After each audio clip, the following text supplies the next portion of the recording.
అంతా అపార్థం చేసుకుంటారని ఉద్దేశంతో పోయా. నేను ఆ రోజు పోకుంటే రాష్ట్రం ఎంతో ముందుకు పోయేది. ఈరోజు జరిగింది ఏంటంటే రాష్ట్రం నష్టపోయింది. దుర్మార్గులు ఇష్టప్రకారం చేశారు. రాష్ట్ర విభజన కంటే రాష్ట్రం ఎక్కువ నష్టపోయిందంటే ఇలాంటి ముఖ్యమంత్రి వచ్చి, ఆ విషయం మీరు గుర్తుపెట్టుకోవాలి. విభజన వల్ల నష్టం జరిగింది. నష్టాన్ని భర్తీ చేసుకునే సమయంలో విధ్వంసం జరిగింది. ఆ విధ్వంసం వల్ల ఇంకా 30 ఏళ్ళు వెనక్కి వెళ్ళిపోయాం. ఇప్పుడు కూడా రికవర్ చేసుకోకపోతే నాకు ఒకటే బాధ్యత. నన్ను 45 ఏళ్ళు ఆదరించారు. హైదరాబాద్ ఒక నమూనా తయారు చేశాం. తెలుగు వాళ్ళు ప్రపంచం మొత్తం రాణిస్తున్నారు.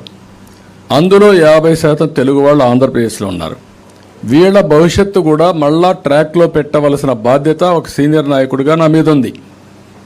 దానికి కలిసి వచ్చే ప్రతి ఒక్కరు సహకారం తీసుకుంటున్నా. ఆ సహకారం తీసుకుని ఎట్టి పరిస్థితుల్లో మళ్ళీ ఈ రాష్ట్ర